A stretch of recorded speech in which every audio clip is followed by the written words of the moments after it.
Yeah, so this is our final presentations. Yeah, just skip the first intro part. I think we are pretty familiar with this program. Yeah, our goal for this project is to predict alumni engagement in the futures. And so the questions that we seek to answer, I know that Paige mentioned that in the first meetings. The first is the catalyst to higher level engagement. And second is the engagement behavior indicates candidates for higher level engagement or even like addition roles in committee. And third is the specific engagement clusters activities are prerequisite for advancing engagement. I think which Rachel will cover these part a bit later in the presentations.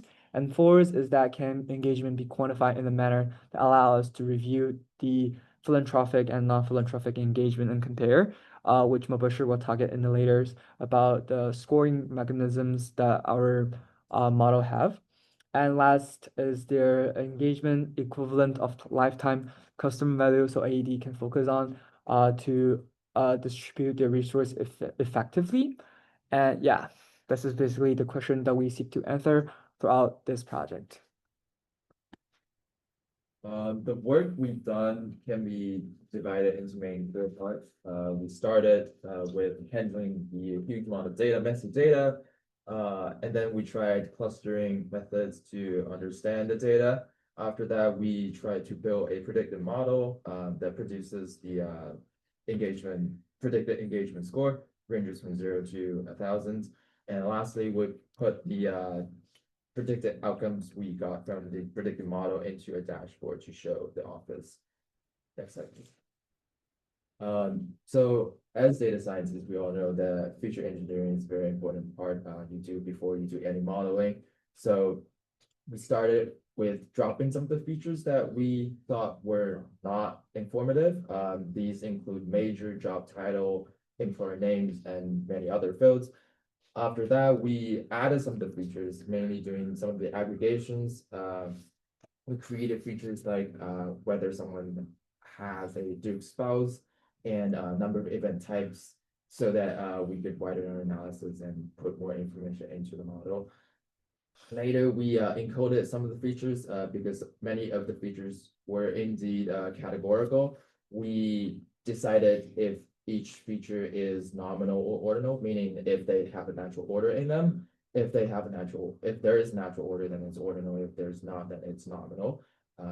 After we decided these, we use either label encoding or one-hot and multi-hot encoding to encode these features to change them into numerical values, basically, because models can only understand numbers. On the right side, this picture shows some of the mapping we've done to change some of the categorical values into numerical. And lastly, we ran PCA, namely principal component analysis, to shrink the dimension of the data set that will help the model to perform better. So we kept 95% of the important information in the original data set. I'm going to hand it to Richard. So to start with, the clustering is we really wanted to understand more specifically of the alumni engagement behavior. So such as how the alums are engaged and what are some characteristics of those who are engaging in similar ways. That's why we worked on the clustering model. We presented a lot and we really worked on two different clustering model. For one, we did a 12 cluster modeling. This really gives a really holistic profile picture of all the types of alums and like for alums who are engaging in similar ways, what are some characteristics? In the past few days, we've been also working on improving our clustering model. So now we decided to simplify and strengthen our modeling into a k=7 cluster model. This improves the statistic validity by a huge lot, and this will also better align with the actual engagement behavior and also help AED office come up with more strategic action next step. So moving on to the next slide. So how does this cluster model help us answer the question? First, it gives some really general but important finding about alumni engagement behavior.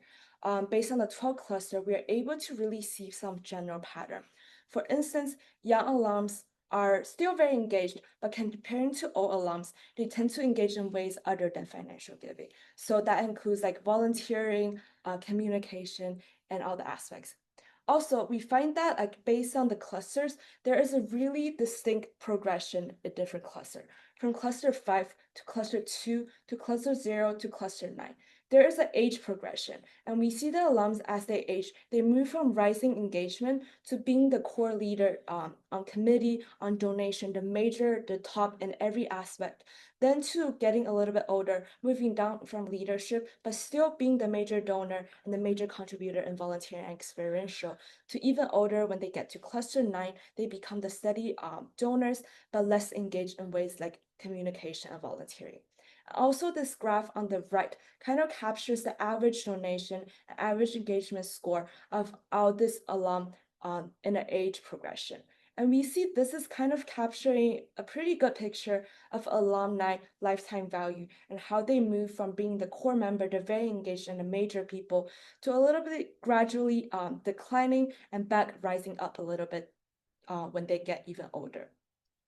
And based on this pattern, it is also helpful for the AED office to know and target who are some of the group that can potentially take up higher leadership position or being the board members. For example, from cluster 5 moving to cluster 2.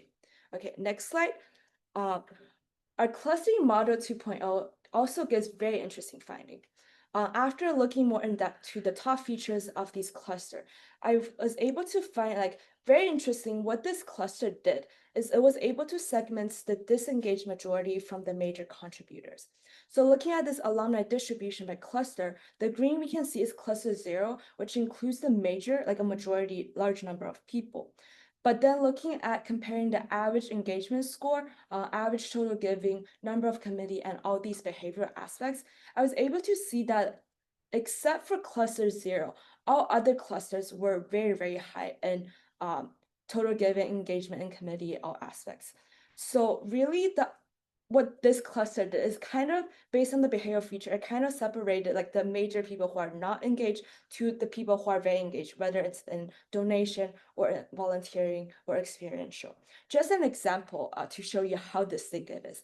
For cluster 1, the overall statistic in 2024 was like donation overall was like 17%, but in cluster 1, 62.5 people in cluster 1 donated.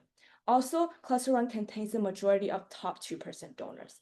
So based on these two clustering, how is it helpful? Like what can the AED office use this? What we did is we kind of came up with two things. The first is a dashboard based on the clustering and also an actionable next step proposal, which I'm still writing on. But what AED office can actually use this to do is based on the clustering, they know people who are more disengaged, people who are the major donors, people who are not giving a lot, but they are volunteering, people who are donating a lot, but they are not volunteering as much. Based on their target focus group that they want to look, they can go to the dashboard and select filter features. So look at this is there is physical year, there's age group, school where they graduated from, and a cluster group. And this dashboard can give them a list of entity ID. And then what they can go is they can go back to the proposal and really to look at like specific, more understanding of details of each cluster group. And I think this will be very helpful. First, just focusing on the disengaged majority. AED office can know who these people are and then focus more on the target events to reactivate them. At the same time, for people who are already major contributors, I think it's very important to know who they are as well, so we can maintain communication with them to just acknowledge the effort and the time they already put in the alumni engagement community, and to maintain this loyalty going on and just continue making them the major contributors. Yeah, and now I'll talk about more about like the model building part. So for our model, we use XGBoost to build our model. As we can see on the right of this PowerPoint, we can see our model has 72% of prediction accuracy, which means that the model can explain 72% of the change. And I think our model did a pretty good job in predicting future alumni activities, but however, it does perform better in some subset than others. For example, it predicts slightly better at predicting men's, and also it predicts Trinity, Pratt, and med school the best, since we have a lot of data and a large alumni community within Trinity, Pratt, and med school. Yeah, that makes a lot of sense. And moving on, you may wonder like how does the scoring rubric for our model works? Also on the right of the slide, we can see the top 20 features of importance, the number of distinct activity categories, the number of committee activities are the top two activity that holds a large weight in our model, which makes a lot of sense because the distinct activity categories kind of measure like the different types, different ways that the alum is engaged, and also the number of communities kind of measure like the depth that the alum is engaged. For example, like they probably spend a lot of time in pulling a lot of unengaged, disengaged alum back to engage. So these two, I think, are the most important features, even though in real life and also in our model. Next, after we build the predictive model, we try to map it with all of the different features that we talked about in terms of importance, and we found a few things. We found that Ask a Blue Devil is a major catalyst towards higher engagement, but issue with that is not a lot of people, not a lot of students are aware about these things. So what we could do is we could bring more awareness to this kind of program to the students so that more and more alumni can get engaged through this. Apart from this, we found that on mapping the predicted engagement score with a life cycle journey and age, we found that people who are in their mid 50s and 70s are the most engaged. We also tried to figure out whether the diversity of events or the type of events that a person attends, does it have any effect on engagement? And we found that the overall engagement tends to go lower as people attend like more than six different types of events. So that's why we should try to prioritize giving like focus on people who have attended fewer different types of events instead of people who have already been going for a very long time. Uh, Next, um, we also came up with our own engagement score. So when we were building a model, at that time when training the model, we used the logic for score calculation. But then finally, in a predictive model, we uh, came up with a way to rank, sort of rank the alumni. So our new engagement score is made by calculating the percentile of each alumni and then multiplying it with 1,000. So we have a scale of 1 to 1,000, and that tells us how the alumni are highly engaged or not engaged or somewhat engaged. This is what we have tried to show us in our Tableau dashboard as well, which we'll talk about now. Yeah, so our dashboard is kind of what allows the AED team to take action. A lot of what we've talked about before is analysis, and obviously with the cluster dashboard is another way you can kind of work on it. But this dashboard is meant to be used as kind of a very simple tool for the office to just maybe click one button to be able to kind of find what they're looking for. And this slide is meant as like just for future reference when you guys get the slide, just to look at it if you want to like learn how to actually use it. But for now, I'll just go through it orally. And so like how the main dashboard, the main point of it is the first part is kind of what we're trying to do is for the office to be like, okay, if we want someone to promote to a committee and we're trying to find the top 30 candidates who are the most engaged, how are we going to do that? Well, the first thing that you do is you look at this graph, this kind of chart. And so this chart has the top 30 most engaged people. So this is with no filters right now out of the whole entire alumni database. This is the top 30 predicted to be engaged people. But to narrow it down, we have different filters on left. We have preferred school, the year since grad, if they have a child or not, their journey phase that they're in, their age, their sex, the number of committees that they're on right now, the number of event types, and where they live, and also how much money they've donated. So with this feature, you could think of a very practical use, like if you're trying to go back to my example of saying who you want to promote to a committee, well, let's shrink the number of committees down to 0. Let's make sure that they reach the threshold to be able to donate philanthropically. If you want someone who lives in New York, if you're trying to promote them to a certain committee because of where they live, you can do this using the click of a button. And the next part now is, say you have this list of 30 people. Well, let's kind of look into it. Let's see if, they're really engaged. Let's see things about them, characteristics about if they make a good candidate other than just the first glance. Well, you copy their entity ID. You go to the top of the dashboard, you put in the search box.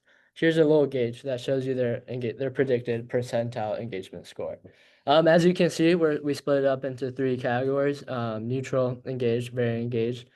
The bounds for neutral is 0 to 400, engaged is 400 to 850, and very engaged is 850 to 1000.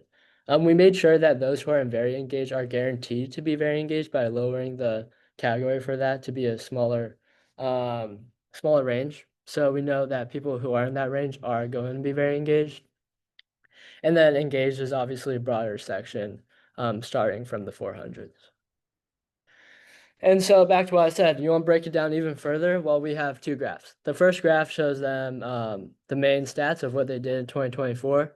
You can see their age, the number of activity interactions, single day events, a whole bunch of data, including how much they donated or if they're on any committees. But you can also see their max engagement. The max engagement is a graph that shows their maximum engagement in every single one of these categories. So at one point, this person attended 38 single day events in a year. So you can see kind of how it tracks. If it's very similar, if the 2 graphs are similar, you know that they're basically the most engaged time is like about now. If it's not, if maybe their max is a lot different, then maybe they're not that engaged right now, and maybe it's time to look at someone else, or it's time to reactivate their engagement. But we're just trying to create a very practical use for the AD team so they can separate it and kind of narrow it into what they want. And if you want to contact us, here are our emails and our names. Thank you for listening.